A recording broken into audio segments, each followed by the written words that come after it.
Good evening, everyone, and welcome to Let's Talk. My name is Bridget Fox, and my husband, John Fox, of 39 years and counting, is here with me tonight. We feel blessed to be back on the broadcast one more time. Tonight, we will be talking about marriage and ministry. I would like to make it clear that we are not pastors. Reason being, we were not called to be pastors. But we do have 39 years of ministering together, plus 39 plus years of ministering together. Tonight, we will begin by telling you about the ministries that we're involved in and what we have experienced along the way. We are by no means experts. However, we believe we have something to offer and to share based on our experience. We hope that what we share will encourage you to continue to minister together so that God can get the glory from your lives and as He has ordained and destined it to be. John and I began ministry together before we got married. John is going to tell you some of the ministries that we've been in, and then I will probably interject while we talk. John and I are going to be talking about our lives and what we have done in ministry for over 39 years. Thank you, honey, for introducing us and just highlighting what we're going to talk about tonight. As Bridget mentioned, she said that we were involved in ministry prior to us getting married. Uh, that is absolutely true. We were involved in a choir, and we sang in a choir prior to being married. And we went around all of New York singing and lifting up the name of Jesus. And that was our first exposure to ministry, being able to witness to people, various churches. We also witnessed on college campuses. And then also we established some friendships and relationships. And you'll see throughout all of the ministries that we talk about tonight, there was always relationships, there was always prayer, and there was also leadership and training as part of those ministries. So we did that until we got married, and then we transitioned to New Horizons Ministries. Now, New Horizons Ministry is where we met. Uh, John first saw this beautiful face and he came after it. And so at New Horizons, we started my first time being at New Horizons Ministry. I don't believe this was John's first time, but this was my first time. And I saw him and I got interested, and things began to happen. And as a result of that, John and I became a part of that ministry, and still is a part of that ministry. Yeah, we served in that ministry as counselors. So we were counselors in both children's camp, that's for children. Then also we were counselors for adult camp, meaning that we provided leadership in the cabins, in the rooms, and things of that nature. Also, as part of New Horizons Ministries, some of the additional things that we did, I had a role of recreational director, being responsible for activities and things of that nature. And finally, we're still part of that ministry, and we're now on the board, serving on the board. And you could elaborate a little bit on that. The ministry was so impactful for us that we felt it was not only because we met there, it was a Christian camp, not only because we met there, but we saw how that ministry was changing lives, and we wanted a part of that. So we stayed, we signed up. My first role at New Horizons Ministry was an assistant counselor. I wasn't fully trained to be a counselor. So every camp I would attend, John and I would attend, and until I became a counselor, efficient in being a counselor. So I became a counselor, and as we got older and we got married and had children, our children were involved in this ministry as well. Um, right now, John said he was recreational director. I was operations director for the summer camp. I still go to summer camp even today. Um, John and I are board members. I'm the vice president of the board. I think it's a vital ministry.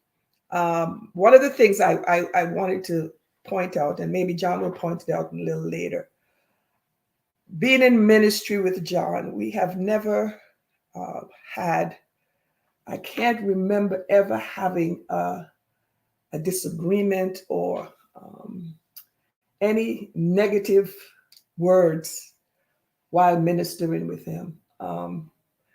Doesn't mean that we don't have conflict at home. I mean, let's get it straight.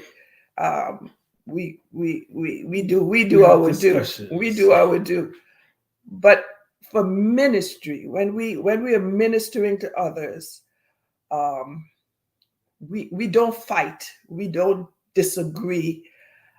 He's extremely supportive of whatever, and I'm vice versa, of whatever he's doing. I make sure that I'm there, I'm present, and he knows that I'm present, and um, I'm there to support him. And I feel the same way doing ministry with him.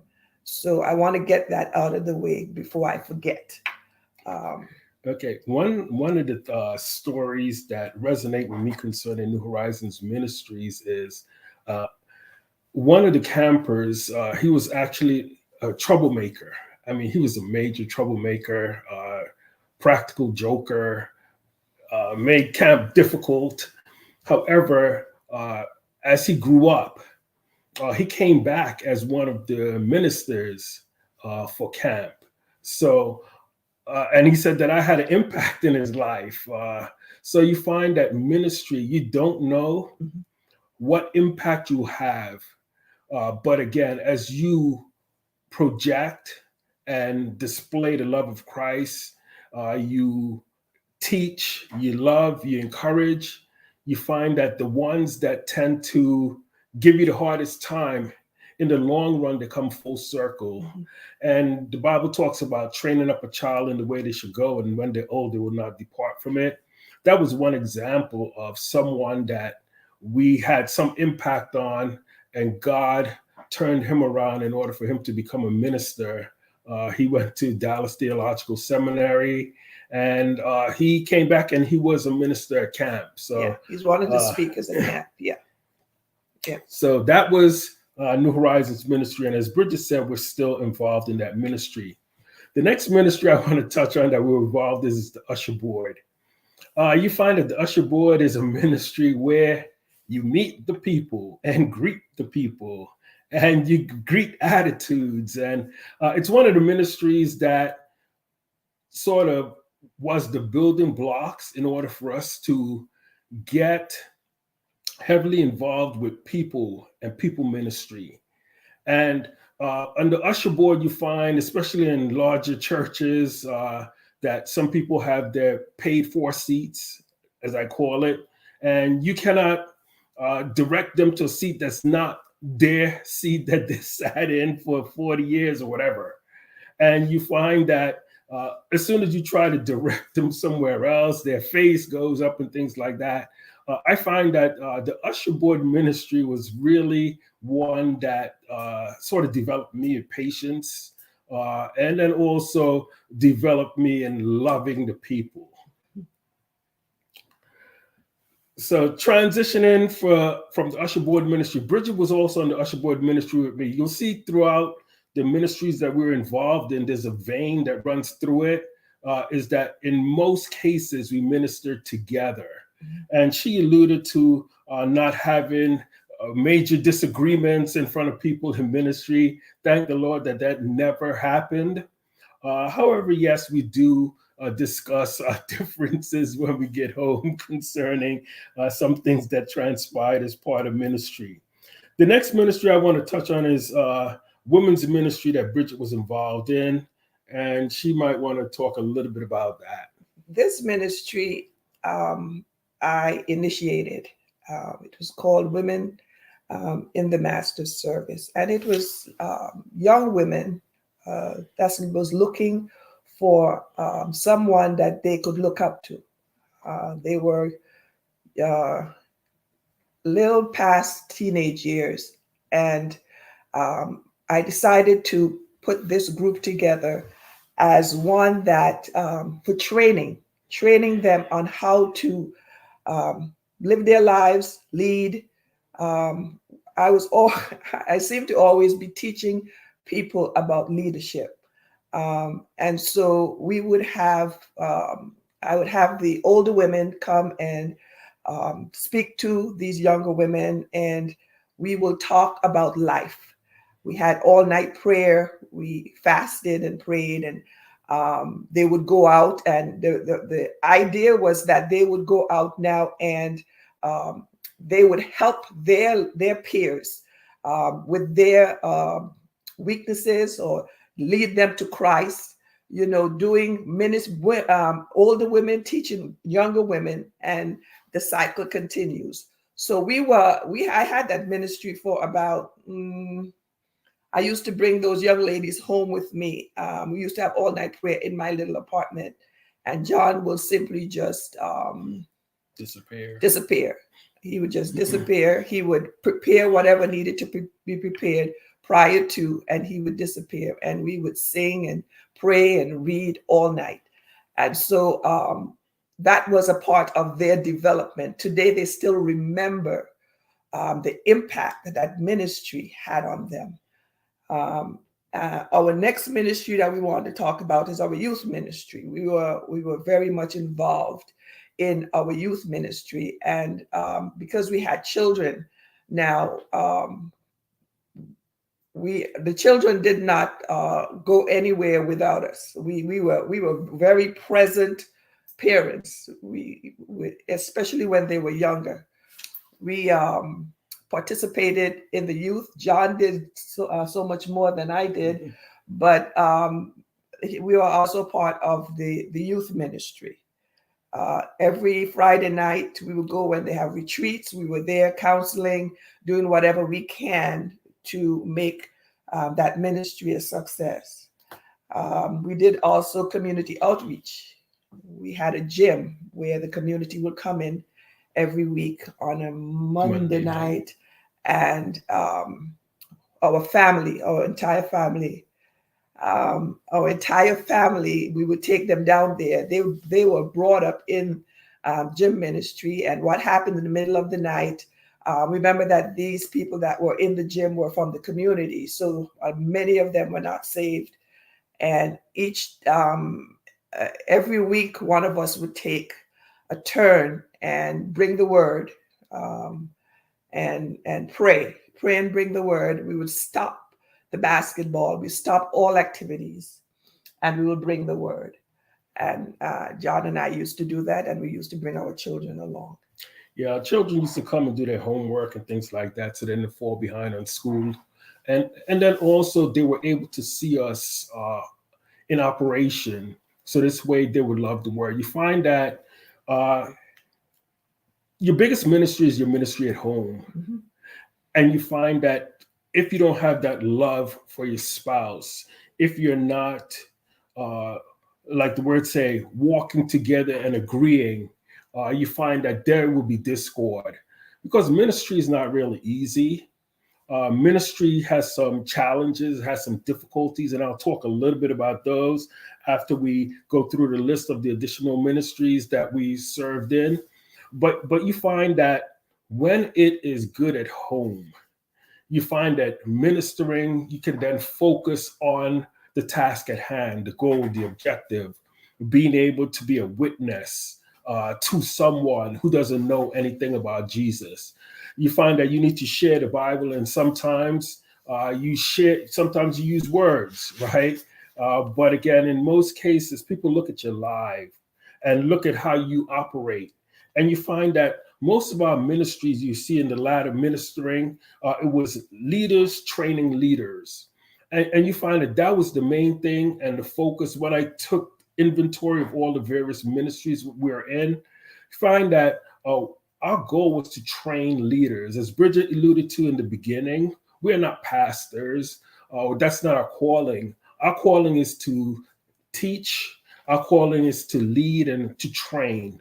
And you'll see that in the next set of ministries that we were involved in. I just believe that if you're in ministry together as leaders and you're always in a conflict, it's indicative on the condition of your home life. You bring that behavior into your ministry, and I believe that God brought you together for a reason, and that is to glorify Him and to minister to His people. And if you're taking your eyes off of the reason that God brought you together and the reason for your ministry, you're going to always find reasons to be in conflict. It's I just don't believe that you're probably not going to agree on everything, but there is a way in which you deal with it, and there's so many things that come into play when you are in ministry and you cannot get along. I can't say that John and I have discord in ministry. I can't remember. I was saying to him last night, I can't ever remember having any ill feeling or ill will towards you over the 39 years. I remember him once we were at a luncheon, and he said something to the effect that I don't want to steal her thunder, and that irritated me. And I'm saying, why did he say that? What, I don't have a thunder. Why are you saying you don't want to steal my? Because he was talking for a while, and he said, it's time for me to give up this phone. I don't want to steal her thunder. And so I kept it. I pondered it in my heart. And on the way home, I said, why did you say that? But after he explained why he said what he said, I understood it wasn't a negative thing. If he was just saying he don't want to take away from anything that I had to say. So, there's always a way that you can, when jealousy and pride and ego and anger and all that stuff start, rising up, it's really time for you to pause and go get help, because God is not in that. God cannot get the glory from that. And that's why you're in ministry, to give God glory and to minister to His people. And you can't do it effectively if you're always at each other's throat. The last two ministries are what I consider the outward ministries. And then after that, you'll see that the dynamics change, meaning that most of the ministries after that, we'll talk about, they are what I call internal or discipling, mentoring type ministries. So the last few I want to just touch on is prison ministry. We're involved in prison ministry, dealing with families of people who are incarcerated. We ran a program for about 1,500 people we served in the New York area concerning prison ministry for the holiday season, providing gifts as well as food and some other items concerning just giving them a joy in that season because their parents were still incarcerated. So that was one of the ministries that struck near and dear to my heart. And another reason why I remember that is I was working for a company at that time, and I had just finished doing an installation. I believe it was in the World Trade Center and then Chicago Board of Trade. We used to set up trading floors. And we were home preparing to serve these people. And I got a call saying that my services were no longer needed and that they'll give me a severance package. And that was my last day at that company. Uh, the thing that was interesting about that is uh, getting a blow like that or news like that at a time like that, uh, if you didn't have your spousal support, that could derail you, right? You could get angry. You could say, God, I'm doing your business. I'm handling your work. And I'm doing all that I can for you. And now this happens. But praise be to God, found something else a lot better in, I think it was in 1 month. And to God be the glory. But that was one of the things that did stick out concerning ministering and then getting some bad news right in the middle of, serving the Lord. And that gets difficult when you don't have that support, where you don't have that love and relationship with your spouse during those times. The last outward ministry that I'm going to talk about is missions. We did do some missionary work. Bridget did to Venezuela. I did to Aruba. So we did that also as part of ministries. So let me transition now into the home or internal ministries. I'll let Bridget talk a little bit about this home ministry and how she adopted some students and brought them into the home. Yeah, the job where I worked, it was for it's labeled youth at risk, and um, I for I don't know. It's just my, I guess, makeup, where I get connected, and usually get connected to the worst of the worst. Um, and so working there, um, I got close to a number of the students, and I would, um, what I wanted to show them that there was something better than what they know. And so what I would do is I would take them home. I would take them home. Well, of course, I had to get permission to take them home. And my husband was extremely supportive. I mean, these kids are kids from the street, and to bring them into your home, that was a risk. But I never took them there until I really felt that I was comfortable enough to know that if I did take them home, they would be appropriate.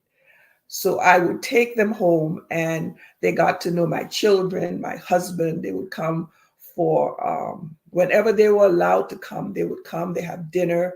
They come for holidays, Mother's Day, Father's Day, Christmas, Thanksgiving.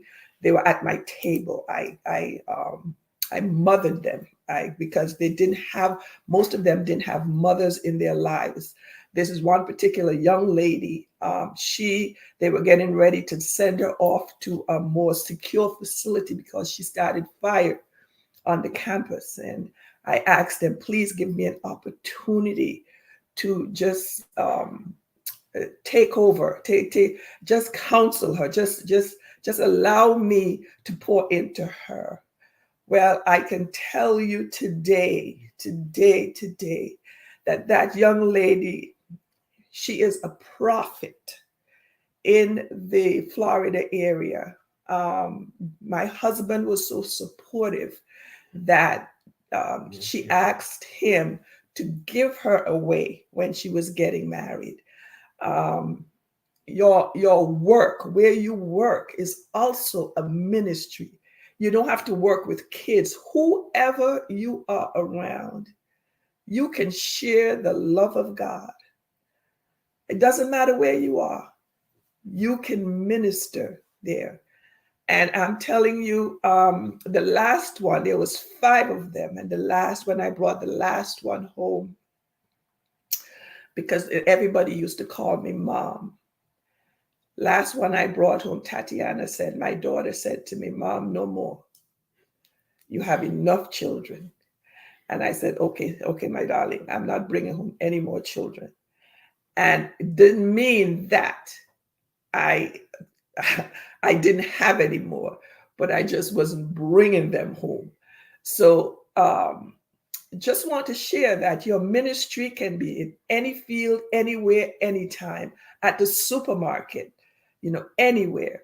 So yeah, that was quite an experience. That was a couple of years that I watched these children grow and love the Lord and know the Lord.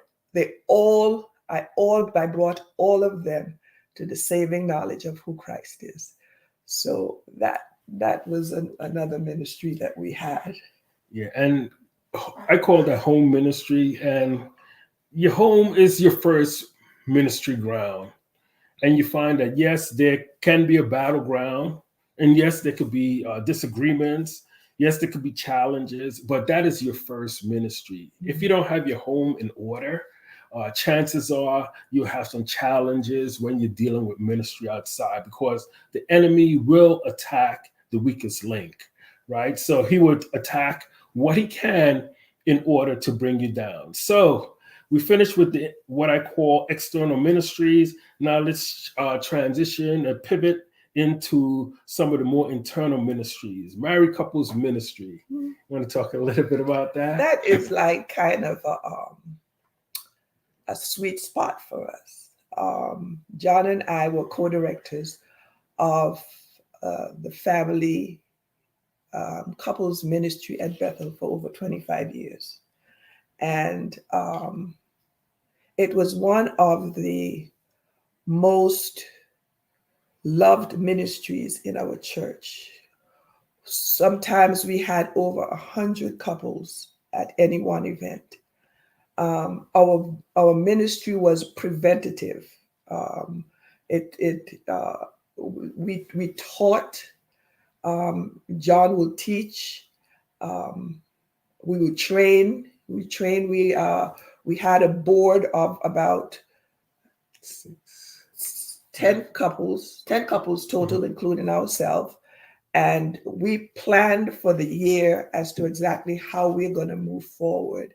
We had seminars, we had workshops, we had trips, we had family outings, we had picnics. We planned for the year, and to a point where if a couple was not happy with being at the church, they would stay just so that they could be a part of our ministry. I've seen couples' marriages grow in leaps and bounds. They would come and they were on the fence. And before the end of the year, there was like a major turnaround.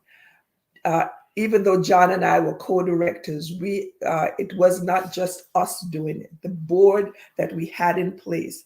Now, we taught the board. We trained them to be leaders, because we knew that we weren't always going to be around. We were not always going to be around. And if we were not around at any point in time, they would be able to pick up the mantle and keep going. Now, we left the church. We left that church. And unfortunately, the couples ministry kind of disseminated. It didn't carry on. And I'm very heartbroken about that, because we had a really vibrant, successful ministry going in that church. And unfortunately, that did not last after we left. Yeah, I want to talk a little bit more about the married couples ministry. The DNA of that ministry was prayer, relationships, and trust. So we hinged everything on that, the prayer, relationship, and trust. But if you thought about the culture associated with that, the culture was leaders training leaders. And that was our goal. Our goal was to, as a leader, to train people to become leaders. So this way they could be self-sufficient. When I say leaders, that means leaders in your home, leaders in your marriage, leaders in your church, and leaders in your community. You'll see that in the end when we're wrapping up, we'll talk about a few things specific concerning what is laid out as blueprint in the Word of God concerning that. But again, we were training leaders, and that was the benefit. And that's why we saw turnarounds in marriages, right? People on the brink of divorce being able to come for counseling, just walking through situations with them, holding their hand, getting them the appropriate counsel. In some cases, you find that they needed outside counsel, right? But again, having the resources and then being that support, accountability, those are all of the things that we had in place, mentorships. So this way, people could feel comfortable, one, discussing challenges, and then working through problems in order to solve those problems to be better. So that was the main thing and the goal concerning it. If I had a definition for culture, the culture is not what the leaders say, but it's what they do, right? So people observe you, people look at you, and they say, if this person behaves this way and they tell me this, then I'll believe them. But if I behave a certain way and tell you something else, you find that that is not going, people will say you're not authentic and you're not real. Mm-hmm. People are looking for real leaders, leaders who are authentic, leaders that they can trust, leaders that they can have a relationship with. Yes, there is certain parameters that you have to have, but then also leaders that they can pray with. Mm-hmm. And those are some of the things that we instilled in those couples. And that's why the ministry grew. However, with the ministry growing, you find that there's always headwinds, right? And one thing in being involved in ministry, as long as you're in ministry, there will be 4 things that show up in life. One is disappointment. In some cases, you pour into people and it just doesn't work. And that's the hard part, right? It's not on you, but it's on God, because you plant the seed, somebody waters, but God brings the increase, right? In ministry, you also going to have loss, right? When I say loss, a couple of things. You could have loss of time, loss of people not following some of the things that you recommend for them, loss of relationships, loss of friendships. So you have that as part of ministry. The other big one that you have is criticism. People always know how to do it better than you, right? And you find that in some cases, the criticism might be warranted, but a high percentage of the time, if you're dialed into the Lord, you find that the criticism is not warranted, it's far-fetched, and it's coming from a spirit that is not of God, right? So you find that those are some of the things that you have in ministry. And then the last one is betrayal, right? As part of ministry, you're going to get betrayed, right? So I called the 4 things that you're going to have: disappointment, loss, criticism, and betrayal. But the main thing is this: who are you doing the work for? Yes. You're doing the work for the Lord. And because you're doing it for Him, you find that all of these things, they really don't matter. At the end of the day, they really don't matter. Yes, there's hurt, and you'll have hurt, and you'll get scars. But scars mean that you've been through the battle. As the scars heal, it will show that you were able to overcome that fight, overcome that hurt, overcome that criticism, overcome the loss and the betrayal. Those are some of the things that show the scars, and you find that scars show maturity, being mature, being able to handle it, bearing the heat of the day, being able to be laser focused on the goal and the objective, not being sidetracked. So I'll get off my soapbox for now, and I'll have Bridget talk about some more ministries. I just want to interject here because we have been in a church for almost 40 years. And for those 40 years, we have been all those things that John has just mentioned, in and out of ministry. Today, I know this: when the Lord sends someone to a church, He ordered their steps to that particular church. And soon as somebody says something that they don't like or hurt them, they don't show up anymore. And they have all of these negative things to say about the pastor or whoever it is. Just let me say this one thing. If God sent you to that church, he sent you there for a reason. That's where you're going to grow. That's where you're going to mature. That's where you're going to sandpaper is going to scrape you. You're going to get hurt. You're going to get cut. But you stay there. You stay there and you mature and you grow and you serve God because that's where he sent you. Hurt is inevitable. We are talking about human beings. Human beings fail. They fail every time. Your pastor is not always going to be right. But a pastor that can say, you know what, I am sorry. That's the kind of pastor you want to stay under. You must not let anyone or anything move you from where God has placed you. You stay there, you learn, you grow like God has put you there to do. So back, because I have done all these things. I've been there, I said I've been there for almost 40 years. And I have experienced all of the stuff that John has said. It was not until I was sure my time was up that I left that church. Nobody told me I had to go. Nobody said anything to me that made me go. The Lord, it was time for me to go because John and I believed that this is how the Lord was leading us. And that's when we left in the right way. We didn't just get up and leave. We did everything that we were supposed to do when we left, to give God the glory from our lives. Our next ministry was on the Deacon's board. This is John's pet peeve, so I'm going to let him go. Well, we were deacons for a period of time. I was first the deacon, and then Bridget joined, about 5 years after? Yes. Yeah, she got ordained as a deacon. And as part of the deacon's board, you find that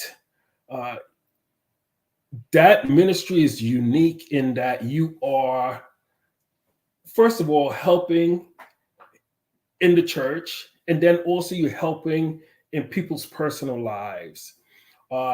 And when I say helping, I mean ministering, whether it's praying for them, whether it's taking them food, whether it's seeing that the older saints are doing their medication in the winter, that things are being done correctly, hospital visits. So you find that ministry is where I consider the rubber meeting the road, and being truly a disciple of Christ, right?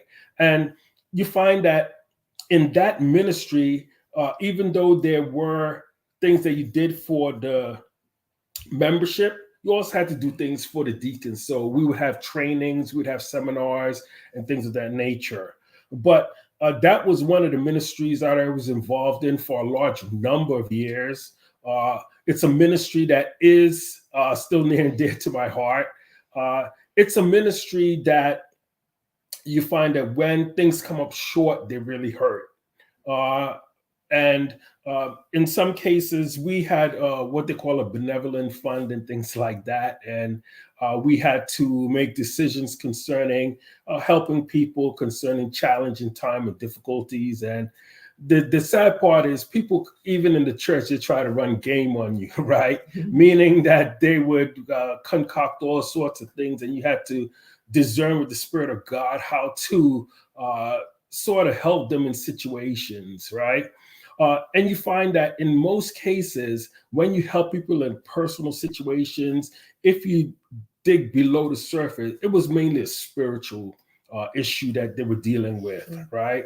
And you find that as part of that ministry and being involved in that ministry for those large number of years, I had grown, and I have grown tremendously as part of that ministry. You wanted to add anything else? I just wanted to say that that ministry is, like John said, is where the rubber meets the road. This is where you really minister to people in a personal and real way. We were responsible. If there was anything going on with the member. The pastor picked up the phone and called their deacon. They didn't call an elder. They didn't call anybody else in the church. They called the deacon to find out what was going on with that member. We had to serve communion. We had to go to hospitals to serve communion. We were in people's homes. We were taking food. We were, and because John and I were deacons together, we would do it together. So it wasn't as strenuous as say another person. Each one of us had our own list of members. John had a large list. He had about 60, 70, 75. The list was huge. After 45, I told them, I cannot be effective. I cannot be an effective deacon with more than 45 members, because with everything that you have, all of the responsibility that were laid on the deacons, there is no way I could be effective with more than 45 members. They still gave me more, but every time they gave me more, I complained. That's the thing, people know me. And so I would complain, this is too much, but they gave it to me anyway. And as a result, like John said, we grew. We knew we had relationships in the church. People knew us. They knew that we were authentic. They knew that we cared for them. So this built us up. And it helped with who we became. No one has ever, and I said this to my husband today, all the years we've been married, we've been in ministry, we have never received any monetary gifts, no kind of compensation. Whatever we did, however we did it, was unto the Lord. And we always made sure that when we say we are in ministry, we kept that in the forefront of our minds. We are serving God. And so the next one is we did small groups in our homes. That was one of my favorite times. We would have Bible studies with the couples. We would have everybody bring a plate, a dish. And after Bible study, we would all have a fellowship. It was fantastic. Try it. You would love it. The couples went home with homework. There were things that they went home with and they had to do. And before we start our Bible study, the following week or the following month, if we did it once a month, the following month, they would have to tell us the outcome of the homework. And those couples grew. They were like knitted together like glue. And that was one of my very favorite ministries. Unfortunately, after we left the church, that was no more. But I'll talk about the next ministry, the seniors ministry. That was my favorite ministry, dealing with the mothers of the church. Some of the things that we used to do, we used to take them out to dinner, and on Mother's Day, flowers, gifts. John would rent a van, and we would pick up. It was about four of the senior mothers. Our bishop's wife was one of them, and we would take them out for the day. They loved it. They looked forward to it. Because John was the only one that was a male on the van. He got all of the loving from all these old ladies. And it was just it was a fun day. We enjoyed ourselves, and they look forward to it every year. Every year they said, Bridget, you coming to pick us up? I said, yes, ma'am. And we will do that for the seniors. And during the year, we do different things with them. So that's that one. Let's see. Special events. We did special events in the church whenever the church was having feeding the homeless or having anything that had to do with church activities. We were there. We were present. We did what we could. We took our children with us. We never left them behind. Even now, when my daughter goes to become a member of a church, she said, "Mom, you know, I go and I speak to the pastor, the pastor's wife, and let them know I'm not here to sit in the pews. I'm here to work. I'm here to do ministry." We taught our children how to do ministry to a point where my daughter is in full-time ministry. She has given her life to the Lord, and I can't be more pleased with it. What's next? The last one is hosting ministries. So when people came, we would host them and things of that nature and work through that. I just want to talk a little bit about the headwinds and difficulties in doing ministry. I talked a little bit about those 4 things that come your way and the difficulties that you have and the scars that you get when you are involved in ministries. You find that in order for you to be effective and efficient in ministry, you have to do a couple of things. You have to be bathed in prayer. You have to pray like you mean it. And you have to pray right. You have to have a spirit-led prayer life in order for you to be effective. Because as soon as you sign up or raise your hand to minister or to be involved in ministry, the enemy knows that you're trying to win soldiers for God's camp, right? And because you're trying to win soldiers for Christ, he's going to come at you. So he's going to go after the thing that can affect you the most, which is home, which is God's first institution, the institution of marriage, right? So that's what he's going to attack.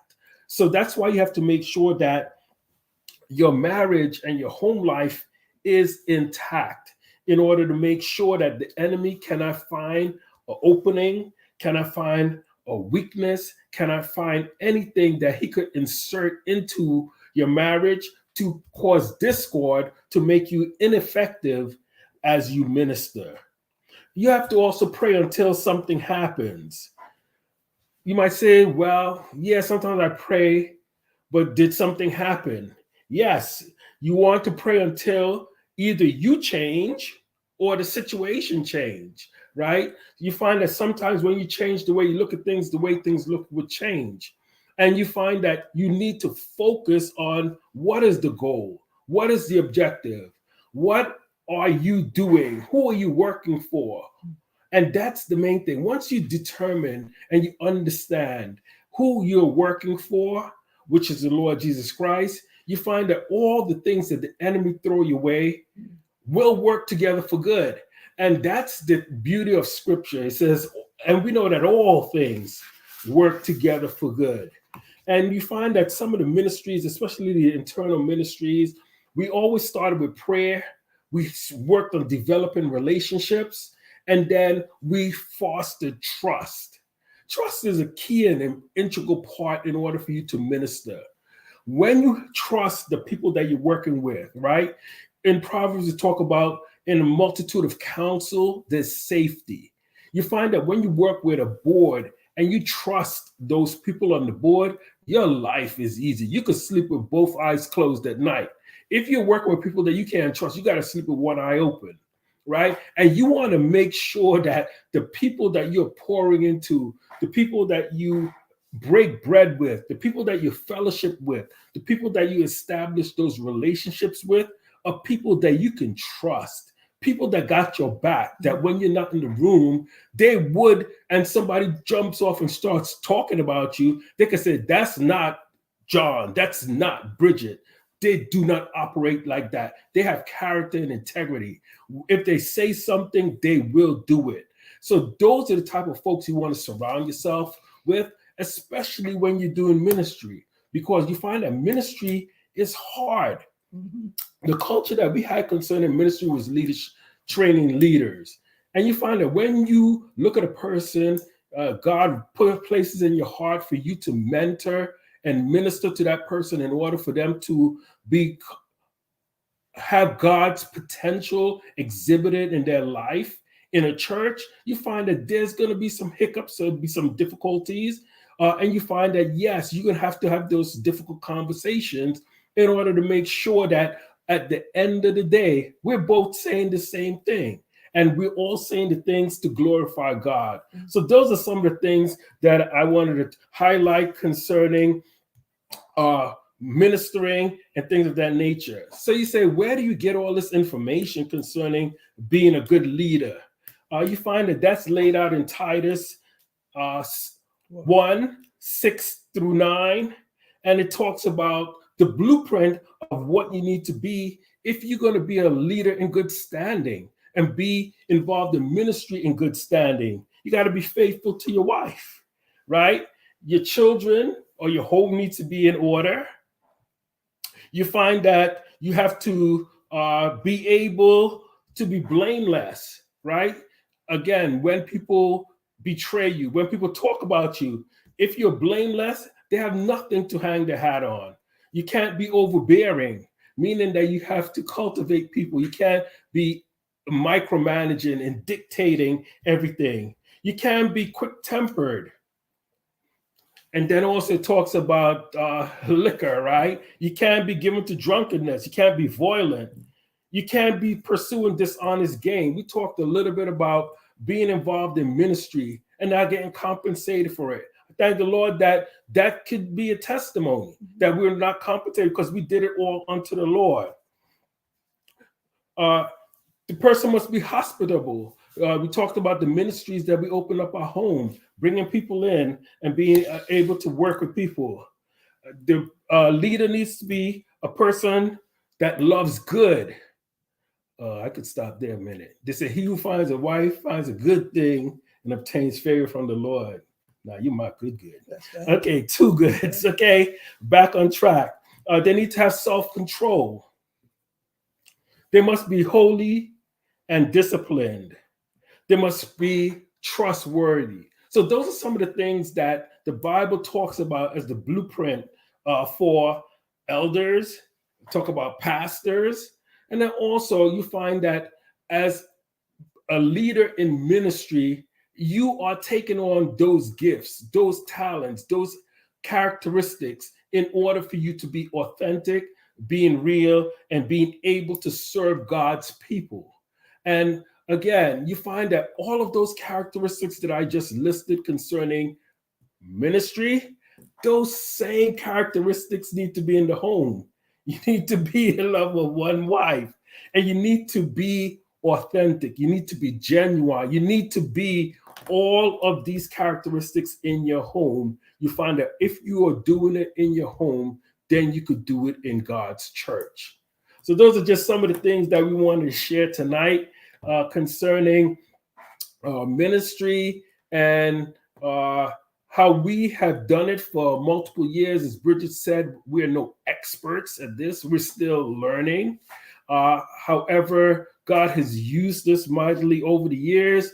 I know that he's still going to continue to use us wherever he finds that we need to be used. And I just want to thank you for the time that you spent listening to some of the truths that we shared this evening. Our prayer is that it struck a chord with you. You heard something that you could attach to your tool belt in order for you to be more Christ-like and be more effective in your ministry. And I just want to seize this opportunity to say thank you. Bridget, you have anything that you want to add? I just wanted to say that the one place you should be united is in ministry, because it's not about you. It's not about us. It's all about God. We are children of light. Therefore, we should be a shining example of goodness, righteousness, and truth, and finding out and doing what pleases God. Family, let us be careful how we deal with one another, being wise, making the most of every opportunity, understanding what the Lord will is for our lives. God expects us to live wise with righteousness and understanding. So with that in mind, we want to say thank you for giving us an opportunity to share with you tonight. This is really all we have. God bless you. One last thing. We work hard, but we vacation hard also. You find that once you minister, if you don't take a break, you will burn out. So that's the last piece of nugget that I want to leave, is that when you work hard, you need to vacation hard. And remember, your children are watching. You are their example. So, be very careful, especially husbands, how you treat your wives, these children's mama. Um, Very important, very important. So, like I said, this is it, and we thank you so much for giving us this time. And I pray that what we have shared tonight will resonate. Something that we shared tonight, you'll be able to take away and use to make your lives better, to make your ministry better. Um, and yeah, that's it. To God bless you.